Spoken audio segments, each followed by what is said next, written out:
আমার আজকের এই ভিডিওটা আমার মনে হয় ডিজিটাল ক্রিয়েটার মানে আমরা যারা কন্ট্রোভার্সি ক্রিয়েটার তাদের জন্য এবং দর্শকদের জন্যও খুব ইম্পর্টেন্ট হতে চলেছে।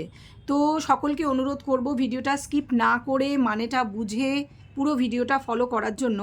তাহলে কি হবে যে প্রচণ্ড একটা দেখছি কনফিউশন তৈরি হচ্ছে, দর্শকদের মধ্যে একটা অস্থির ভাব তৈরি হয়েছে, একটা অধৈর্য অবস্থা এসেছে। সেটা তাদের দোষ নয়, অতি অবশ্যই তাদের দোষ নয়, কারণ তারা মনে করছেন তাদেরকে ঠকানো হয়েছে। এবং একই সঙ্গে কন্ট্রোভার্সি ক্রিয়েটারদের মধ্যে যেমন অনেকগুলো ভাগ এসে গেছে, কেউ চুপ করে গিয়েছেন, কেউ অন্যভাবে হ্যান্ডেল করার চেষ্টা করছে, কেউ নিজের দোষ ঢেকে অন্যভাবে প্রলেপ লাগানোর চেষ্টা করছে, অন্য একজন কন্ট্রোভার্সি ক্রিয়েটারকে হয়তো অ্যাটাক করছে বা একাধিক তাদের অ্যাটাক করছে, এইভাবে ভিডিও চালিয়ে যাচ্ছে। কিন্তু তাতে করে যেটা হচ্ছে সবচেয়ে বড় ফাঁকির ব্যাপারটা, সেটা কিন্তু অনেকটা অংশের দর্শক ধরে ফেলেছেন যে তাদেরকে ঠকানো হচ্ছে। সামহাও তাদের মনে হচ্ছে তারা ঠকছেন, তাদেরকে ঠকানো হয়েছে, তাদের ভুল বোঝানো হয়েছে। এই প্রসঙ্গে আজকে বলবো, দুজন বড় ক্রিয়েটারই আমি বলবো, আমাদের যে দীপ্তিদি এবং দেবশ্রীদির মধ্যে যে একটা কনফিউশন, একটা ভুল বোঝাবুঝি মেটানোর একটা উদ্যোগ যেটা সৃষ্টি হয়েছে, সেটা নিয়ে দুই পক্ষ থেকেই কিছু ভিডিও এসেছে। দুজনেই আমার প্রিয় ক্রিয়েটার, দুজনকেই আমি দিদি বলে সম্মান করি, তারাও আমাকে ভালোবাসেন বলেই আমার মনে হয়। তো সেই জন্য আমার মনে হলো যে এই বিষয়টা নিয়ে আমি কিছু বক্তব্য রাখি। তাহলে যারা কমন ভিউয়ার্স আছো তো বটেই, নতুন যারা ভিউয়ার্স আছো প্রত্যেকেরই আমার মনে হয় জিনিসটা একটু বোঝা প্রয়োজন, একটু জানা প্রয়োজন, এবং আসল কারণটা কি, কেন এদের মধ্যে কনফিউশনটা হচ্ছে, কার দোষ কার না দোষ, কি আসলে কারুর দোষই নয়, অন্য কারুর দোষ বা আসলে পরিস্থিতির দোষ, পুরোটা আজকে এই ভিডিওটায় আমি বুঝিয়ে বলার চেষ্টা করব। তো welcome back to my channel world of দোলায়। সকল দর্শক বন্ধুকে স্বাগত জানাই। আশা করি তোমরা সকলে সুস্থ আছো আর ভালো আছো। আমি যা দেখছি গত বেশ কিছুদিন ধরে, গত কয়েকদিন আগে আমি ছদিন মতন আমি কোনো ভিডিও করতেই পারিনি সেভাবে। তো এখন আমি চেষ্টা করছি একটু রেগুলার হওয়ার, তবে প্রচণ্ড চোখে ঘুম, মানে যা হয় বিয়েবাড়িতে প্রচুর রহট গেছে, তাই চেষ্টা করছি কিন্তু খুব একটা পেরে উঠছি না। অনেক যে প্রচুর টপিকও রয়েছে কিন্তু আমি পেরে উঠছি না, মানে শারীরিকভাবে আমি সময় দিতে পারছি না। তো যাই হোক, এইটা মনে হলো আমার বলা দরকার, কারণ এই যে দেবশ্রীদি এবং দীপ্তিদি দুজনেই শুধু আমার সহ ক্রিয়েটার নন, তারা দুজনে যথেষ্ট বুদ্ধিমতী এবং বিচক্ষণ, যথেষ্ট দায়িত্ব নিয়ে ভিডিও করেন। না, আমি এটা বলছি না যে কে ভিডিও টু ভিডিও করেন, কে কি ভেতর থেকে খবর নিয়ে ভিডিও করেন, কিন্তু তাদের পরিবেশন ভঙ্গির কথা বলছি। তাদেরকে ভালো লেগেছে প্রথম থেকে।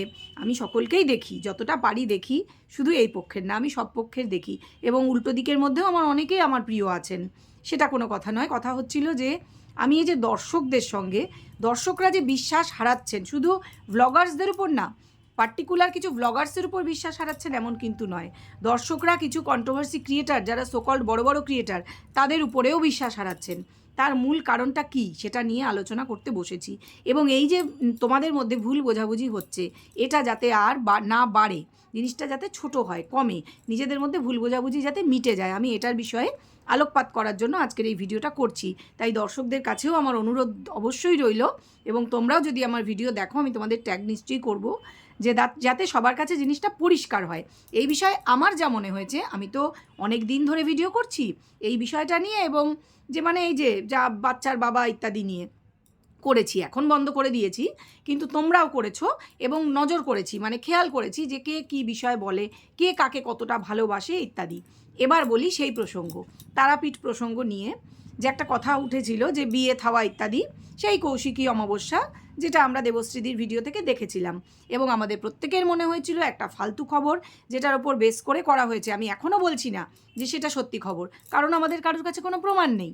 এবং সেটা কেন বলছি, যে আমরা প্রত্যেকেই প্রচুর প্রতিবাদ করেছিলাম, এবং দীপ্তিদি একটু রুডলি, একটু জোরালো প্রতিবাদ করেছিল, কারণ সেই মোমেন্টে, সেই পরিপ্রেক্ষিতে তার মনে হয়েছিল ওইভাবেই প্রতিবাদ করা উচিত, এবং এটাই পয়েন্ট, এটাই দীপ্তিদির দিক থেকে আমার মনে হয় সত্যি কথা, যে দীপ্তিদির সেই মুহূর্তে মনে হয়েছিল একটা জোরালো প্রোটেস্ট হওয়া প্রয়োজন, কারণ এই ধরনের বদনাম যদি বাচ্চার বাবাকে দেওয়া হয় সেটা তার ভীষণভাবে এগেনস্টে যেতে পারে, এবং যেটা একদম কারেক্ট ছিল, যেটা আমারও মনে হয়েছিল। আমিও যে প্রোটেস্ট করিনি তা নয়, আমিও ভালো করেই বলেছিলাম, বাট প্রোটেস্ট কিন্তু বলেছিলাম বিষয়টা নিয়ে 2 লাইন হলেও আমার ভিডিওতেও কিন্তু বলেছি। আমি দুজনকেই ভালোবাসি, আমি বুঝেছিলাম যে ওনার কাছে হয়তো একটা রং ইনফরমেশন এসছে বা কিছু। এখনও আমি বলছি যে যে খবরটা উনি পেয়েছিলেন, যেহেতু কোনো প্রমাণ নেই, সেটা আমাদের এই কারণেই মনে হয়েছিল, এবং দীপ্তিদিরও অবশ্যই মনে হয়েছিল যে এটা অসম্ভব, এই কথাটা অসম্ভব সত্যি হওয়া, যদিও এটা দেখা গেছে সেটা দেখা গেছে, হাত, নেল পলিশ, নখ, কি মেহেন্দি, গলার আওয়াজ ইত্যাদি ইত্যাদি, তার আগে অনেক কিছু এসেছে, পিয়ের গল্প শোনা গিয়েছে, অনেক কিছু শোনা গিয়েছে। সিঁদুর, তারাপীঠ থেকে ফিরে এসে এই সিঁদুরটা 1 বছর ধরে পড়বে এটা বলা হয়েছে, যার কোনো ব্যাখ্যা দেওয়া হয়নি। সেটা নিয়েও কথা বলছি না, সেটা নিয়ে এজন্যই বলছি না যে সেই সময় কেন এই জোরালো প্রতিবাদ আমরা সবাই করেছিলাম। এবং এটা আজও বলছি যে ওটা যে সত্যি দীপ্তিদির কাছে যে বলেছিল যে বিয়ে থাওয়া ইত্যাদি, সেটা অবশ্য করেই সত্যি নয়। সত্যি নয় এই জন্যই বলবো যে তার কোনো প্রমাণ আমাদের কারুর কাছে এখনও পর্যন্ত নেই। যে জিনিসের প্রমাণ নেই সেটা কি করে সত্যি হতে পারে? যেখানে একটা মানুষের একটা ক্যারেক্টার নিয়ে কথা হচ্ছে, সেটা কখনোই উচিত না তার ক্যারেক্টারটাকে ডিমোরালাইজ করবো বা তাকে মিথ্যে বলবো। এবং এইটা এই কারণেই হয়েছিল, আমি বলছি জোরালো প্রতিবাদটা এই জন্যই এসেছিলো, আমিও করেছিলাম, যে আমরা জানতাম যে মরাল ক্যারেক্টার, যেটা মানে মরাল ক্যারেক্টারও বলবো না, মরাল ক্যারেক্টারটা আমরা কারোর পক্ষেই জানা সম্ভব না, যেটা এখন অনেকটা জেনেছি যে সেটা খুব একটা সুবিধার নয়, যেহেতু যারা তার হয়ে কথা বলেছে তাদেরকেই সে যথেষ্ট অ্যাটাক করেছে, যার জন্য আমার একটা বিরক্তি বোধ এসছে এবং আমি তাকে নিয়ে কথা বলা ছেড়ে দিয়েছি একদম। কারুর কারো হয়ে বলা না হয়ে বলা, আমি না তার বউয়ের এগেনস্টে বলি, না তার হয়ে বলি, না কোনো কিছু, ছেড়েই দিয়েছি। সরি, গলাটা একদম ধরে যাচ্ছে, দেখছো তো শরীরের কি অবস্থা। যেটা বলছিলাম, তাহলে কথা হচ্ছে যে এই যে আমি হোক বা দীপ্তিদি হোক বা যে কেউই হোক, জোরালো প্রতিবাদ একটা হয়েছিল যে না এটা সম্ভব না, এটার কারণটা কি? কারণটা হচ্ছে আমাদের কাছে যে পাতানো দিদি এবং আরও বিভিন্ন মহল থেকে, এবং আমরা নিজেরাও বিশ্বাস করতাম যে এই মানুষ কোনো বেআইনি কাজ করবেই না, আইনের বিরুদ্ধে যায় এরকম কোনো কাজ সে করবেই না, আমরা কিন্তু এটা জানতাম।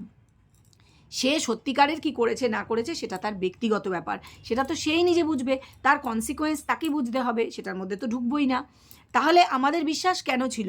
বিশ্বাস এজন্যই ছিল যে আমাদের সামনে একটা মুখোশ একটা দেখানো হয়েছিল, আমি খুব ভালো, আমি ভীষণ ভালো, তা আমরা সেটাকেই সত্যি বলে বিশ্বাস করেছিলাম।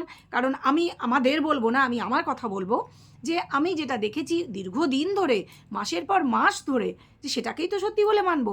আমি তো কোনো খারাপ কিছু দেখিনি। যখন থেকে একটু আধটু এদিক ওদিক মনে হয়েছে, হ্যাঁ খারাপ যে কখনো কখনো লাগেনি তা নয়, আমি আগেও বলেছি, সেটাকে ইগনোর করেছি, কারণ মনে হয়েছে মানুষ তো দোষে গুণেই তৈরি, কোনো বড় বড় বিরাট বিরাট ব্যাপার বা কোনো বেআইনি কাজ সে করবে এটা বিশ্বাস করতাম না।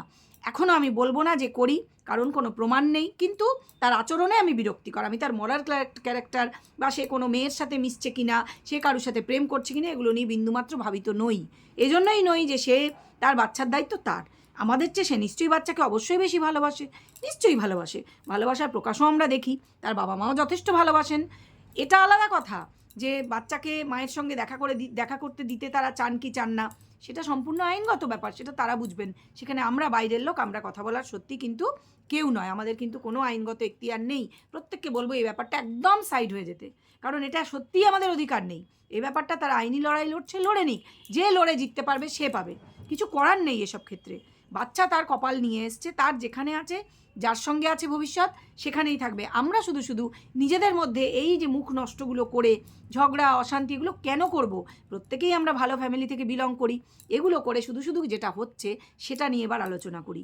যেটা হচ্ছে দর্শকরা আমাদেরকে একভাবে চিনেছেন, তারা আজকে দেখছে এই ক্রিয়েটাররা বন্ধু ছিল, এরা মারামারি করছে, এই যে পাতানো দিদি তার বান্ধবী, তারা প্রচণ্ডভাবে অনলাইন ঝগড়া অশান্তি, ওর সিক্রেট ফাঁস করা এগুলো চলছে, নোংরামি বলবো, নামান্তর, নোংরামিরই নামান্তর। কেউ খুব প্রকটভাবে করছে, কেউ রেখে ঢেকে চেপে ঢেকে অন্যরকম মুচকি হাসি দিয়ে করছে, কেউ কেঁদে কেটে করছে। আবার দেখো ভালোবাসার কথায় সেই যে পাতানো দিদির পাতানো ভাই, সে আবার অওকাত অওকাত বলে সে তার সেই দাড়িওয়ালা পুরাতন দাড়িওয়ালা, যে এখন দাড়িবিহীন, তার দাড়ি নাকি এর মুখে চলে এসছে, সব শোনা যাচ্ছে, সেই সব হচ্ছে, তাকে নিয়ে আসছে বলা মাত্রই যে এর সাথে ভালো রিলেশন নেই, জানো এই হয়েছিল তাই হয়েছিল, পাতানো দিদি বলা মাত্রই সে তার ভিডিওতে নিয়ে চলে আসছে। এগুলো হচ্ছে টক্কর একে অন্যের সাথে, এগুলো খুব আশ্চর্য, কারণ যে মানুষ একসময় বাঁচিয়েছে সে যেমনই হোক, সে যদি খারাপও হয়, সে যদি ভিউজের জন্য ভিউজের লোভে গেছে, কন্ট্রোল করার চেষ্টা করেছে, সব মানছি, তবুও এটা ভুলে যাওয়া কখনো উচিত না যে এই মানুষ কিন্তু আমাকে টেনে তুলেছিল, এর জন্য কিন্তু আমার ঘরে প্রচুর গিফট আছে এসেছে, যেগুলো আমি কিন্তু খুব ইগারলি সেগুলো নিয়েছি, সেগুলো নিয়ে এনজয় করছি, স্টিল আমি সেগুলো ব্যবহার করছি এবং করব। অথচ দর্শকরা দেখছে খুব হাস্যকরভাবে, তার সঙ্গে আমি ওপেনলি লড়াই করছি, কেন?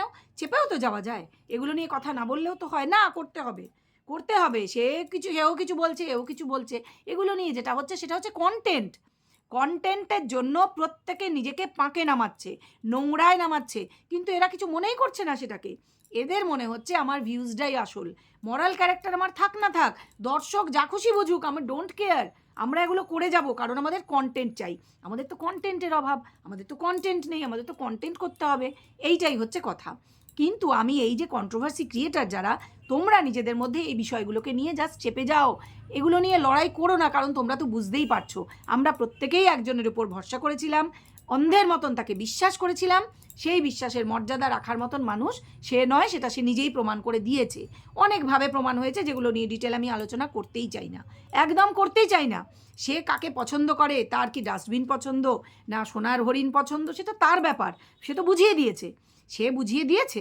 এবং যেদিকে যাকে ডাস্টবিন বলা হচ্ছে সেও প্রচুর বড় বড় লেকচার মারছে, সে এমনভাবেই লেকচার মারছে, সে ঝাড়বাতির কথা বলছে, সে বেড বিছানার কথা বলছে, সে ঘরের ডেকোরেশনের কথা বলছে, যেগুলো সব তার মত অনুযায়ী হয়, কিন্তু সে ভুলে গেছে সম্পূর্ণ সে যে রিলেশন মিন করতে চাইছে সেটা সম্পূর্ণ একটা ইল্লিগাল রিলেশনের কথা সে মিন করতে চাইছে। সে কিন্তু ঝেড়ে কাটছেও না, আবার অস্বীকারও করছে না, সে নাম নিয়েছে, তোমরা জানো, নাম নিয়ে এবং ট্যাগ করে করে সে ভিডিও করে, এবং যাকে করছে সে নিশ্চয়ই গার্লি, সে রাজি, এগুলোতে অবশ্যই রাজি। কারণ যখন বলা হলো যে ফটো ইউজ ভিডিও ইউজের কথা, এই মেয়ের মুখে যখনই শোনা গেল, তার দুদিনের মধ্যেই বারণ করা হলো।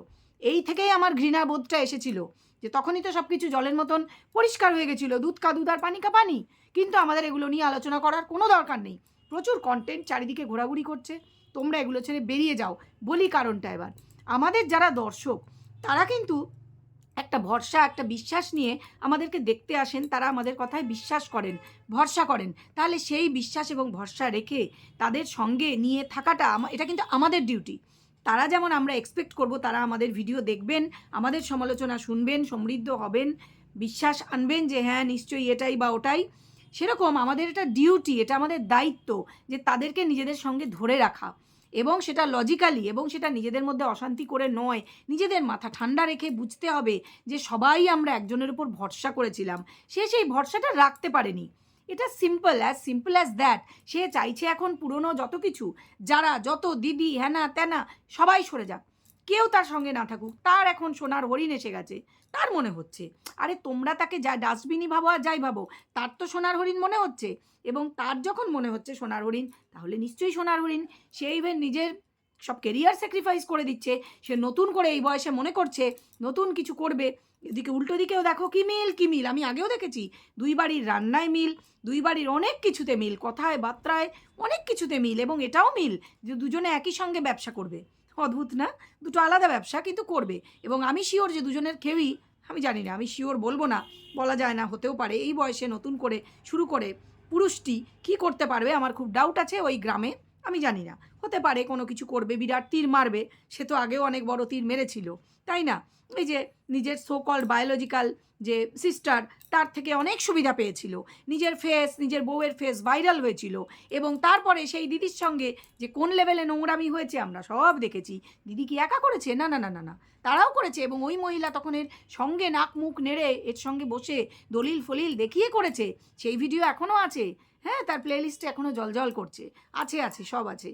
একা তার দিদিকে তো দোষ দেওয়া যাবে না, এ সমস্ত হয়েছে, এবং তখনই কিন্তু আমাদের ভুলটা এখানেই, আসলে কি জানো তো, ওই বাচ্চার ভালোবাসায় মায়ায় আমরা অন্ধ ছিলাম, আর কিছুই না। আমি আমার কথা একটা বলি, পার্সোনাল কথা, আমি কিন্তু বারবার আমার ভিডিওতে মেনশন করতাম যে আমি কিন্তু বাচ্চাটাকে ভালোবাসি, নাকি তার বাবাকে, কখনোই না। হতেই পারে, মানে এটা হতে পারে তোমরা খুব ভালোবাসতে, কিন্তু না, আমি কিন্তু বাচ্চাটাকেই ভালোবাসতাম, ভালোবাসি, এখনও ভালোবাসবো ভবিষ্যতে, কিন্তু তার তো ভাগ্য, বাচ্চার ভাগ্য যদি ভালো থাকে সে একটা সুন্দর পরিবেশে নিশ্চয়ই বড় হবে। এবার আমরা এটা বলে দিতে পারি না যে বাচ্চার বাবা ভবিষ্যতে অন্য কাউকে নিয়ে আসলে সত্যিই তার লাইফ খারাপ হবে, এটা কিন্তু কেউ গ্যারান্টি দিতে পারি না, হতেও পারে তার লাইফ ভালোই হলো, হতেই পারে, আবার মায়ের কাছে থাকলেও ভালো হলো, হতেই পারে, সেটা নিয়ে কিন্তু সেজন্যই বলছি আমরা বলার কেউ নই, ছেড়ে দাও, আইন আদালত আছে, হবে, যবে সমাধান হবে, আমাদের কি আছে, আমাদের যেটা, আমরা controversy creator, we are professionals, আমাদের উচিত কন্টেন্ট নতুন নতুন করা।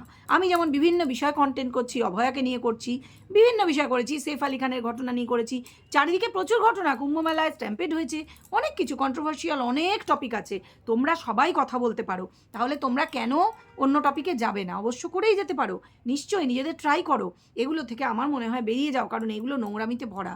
বুঝতেই পারছো, কারোর উপর ভরসা বিশ্বাস রেখে সেই বিশ্বাস ভেঙে গেছে। এক তো নিজেরা মনে আঘাত পেয়েছি, ঘটনা এক একজনের প্রকাশভঙ্গি এক এক রকম হয়েছে। আমি যেমন ভিডিও করা বন্ধই করে দিয়েছি, বলি এরকমভাবে এই ধরনের ভিডিও করি যেটা সবাইকে বোঝাই, যে দর্শকদেরও বোঝাতে হবে, ক্রিয়েটারদের আমার যারা সহকর্মী তাদেরও বোঝাতে হবে, বোঝাই আমার যেটা মনে হয়, কখনো সখনো সেই টপিকের ওপর বলি, কিন্তু ডাইরেক্টলি কারুর সাপোর্টে বা কারুর এগেনস্টে কোনো ব্লগারের আমি ভিডিও করা বন্ধ করে দিয়েছি। তোমরা জানি না খেয়াল করেছো কি না, যারা আমার দর্শক তারা বোঝো এটা। তো কথা হচ্ছে যে দর্শকরা কিন্তু অনেক ভরসা করে আমাদের সাবস্ক্রাইব করেন, অনেক ভরসা করে আমাদের কথায় বিশ্বাস রাখেন, আমাদের ভালোবাসেন। সবচেয়ে বড় কথা যেটা, আমাদের ওনারা ভালোবাসেন। সেই দর্শকদের বিশ্বাস ভালোবাসার অমর্যাদা করা কিন্তু অন্যায় নয়, অপরাধ, আমি এটা মনে করি। যেটা ওই ভ্লগার্স করেছে, এরকম অনেক ভ্লগার্স আছে যারা করেছে এবং যাদের চ্যানেল বসে গিয়েছে।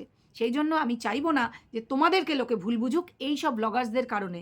তোমরা নিজেদের মধ্যে প্লিজ কাদা ছোড়াছুড়ি কোনো রকমভাবেই করো না। তোমরা নিজেদের মধ্যে মিটমাট করে নাও, না ফোনে ফোনে না, তোমরা ভিডিওতেই করে নাও, অসুবিধা নেই, কিন্তু জিনিসটা ঠান্ডা করো, নট গরম করো। কন্ট্রোভার্সি জায়গায় থাক, তার মানে এই নয় যে গরম কথা বলতে হবে। এখনও পর্যন্ত ঠিক আছে, কিন্তু আর দেখলাম আবার দেবশ্রীদি আরেকটা ভিডিও করেছে, আমার এখনো দেখা হয়নি, দেখবো। তো তোমরা সবাই ম্যাচিওর পারসন, তোমরা এটা বাড়িও না প্লিজ। তোমাদের ভীষণ ভালোবাসি, আশা করব তোমরা দুজনেই বুঝবে এবং দুজনের মধ্যে জিনিসটা একদম ঠান্ডা হয়ে মিটে যাবে, বন্ধুত্বপূর্ণ সম্পর্ক যেমন ছিল থাকবে। আর এই গরম গরম কথা হয় দু চারটে, কিন্তু তারপর ঠান্ডাও তো হয়, যে কোনো গরম জিনিসই তো ঠান্ডা হয়ে যায়, তাই না বন্ধুরা? তো আশা করছি আমার যে দুজন দিদি দুজনেই বুঝবে, এবং দর্শকরা সবচেয়ে বড় কথা, তোমরাও প্লিজ একটু ধৈর্য রাখো। দুজনেরই মাথা গরম হয়ে গেছে, উনিও অনেক সহ্য করেছেন, ওনাকে অনেক কথা বলা হয়েছে দেবশ্রীদিকে সেই সময়টায়, তো উনিও অনেক সহ্য করেছেন, উনিও বলে ফেলেছেন এখন। আশা করছি দুজনেই বুঝবেন, কেউ আর কাউকে কিছু বলবেন না, এবং প্রত্যেকেই কিন্তু এরা যথেষ্ট মানে কি বলবো, যশস্বী ক্রিয়েটার এবং যথেষ্ট ভালো কথা বলতে পারেন। আমরা দুজনকেই ভালোবাসি, আর তোমরা প্লিজ সবার সঙ্গেই থাকবে। তবে হ্যাঁ, কিছু মানুষের মুখোশ ডেফিনেটলি খুলে গিয়েছে, তারাও সোকল্ড বড় বড় ক্রিয়েটার, তারা কিছুতেই আর নিজেদের সেই রেপুটেশন কিন্তু ফিরে পেতে পারবে না, এটা আমি 100% শিওরিটি দিচ্ছি। কারণ তারা যে আজে বাজে কথা যেগুলো বলেছে, কথা বলে না যে তীর আর কথা, একবার তীর ধনুকের থেকে বেরিয়ে গেলে আর কথা মুখের থেকে বেরিয়ে গেলে সেটা কিন্তু আর ফিরে আসে না। আশা করি তোমরা এটা সকলেই জানো। তো আমি আশা করি আমার বক্তব্য বোঝাতে পেরেছি প্রত্যেককে। যদি ভিডিও ভালো লেগে থাকে তাহলে লাইক করে দাও, আর কমেন্ট করো, শেয়ার করো, সাবস্ক্রাইব করো। যারা এখনও সাবস্ক্রাইব করোনি, যারা চ্যানেলে নতুন, অবশ্য করেই চ্যানেল সাবস্ক্রাইব করে আমার পাশে থাকো। আমি অনেক ধরনের ভিডিও করি, কন্ট্রোভার্সিয়াল ভিডিও করি বা অন্যরকম আরও করবো। তোমরা মোটিভেশনাল ভিডিও দেখতে চাও কি না বলো, আমি সেটাও চেষ্টা করব। বিভিন্ন দিকে আমাদের নিজেদেরকে ছড়িয়ে দেওয়া উচিত। আমার সঙ্গে এগ্রি করো কিনা অবশ্যই কমেন্ট বক্সে জানাও। আর এই বিষয়ে যদি কোনো বক্তব্য থাকে অবশ্যই কমেন্ট বক্সে জানাবে। তবে ওই সব ব্লগার্সদের কারুর কোনো নাম নেবে না দয়া করে, কারণ সত্যি বলছি, অন্তর থেকে যাদের ভালোবাসতাম, পছন্দ করতাম, তাদের মুখোশ দেখে ভালোবেসেছি। মুখোশ যখন তারা খুলে ফেলেছে, তাদের আসল মুখটা যখন নোংরা চেহারা সামনে এসেছে, তখন তাদের পছন্দ করার আর কোনো লজিক আমার কাছে নেই, আমি পছন্দ করছি না। বাচ্চাকে বাসতাম, বাসবো, কারণ বাচ্চার কোনো দোষ ছিল না, আজও নেই, ভবিষ্যতেও থাকবে না। ঠিক আছে, আশা করছি তোমরা বুঝতে পেরেছো, নিজেদেরও মাথা ঠান্ডা রাখো, সেই বুঝে কমেন্ট করো। চলো, এই ভিডিওটা এ পর্যন্ত থাক, ফিরে আসবো আরও একটা ভিডিও নিয়ে। ততক্ষণ পর্যন্ত সবাই ভালো থেকো, সুস্থ থেকো। এখন আসি, টাটা।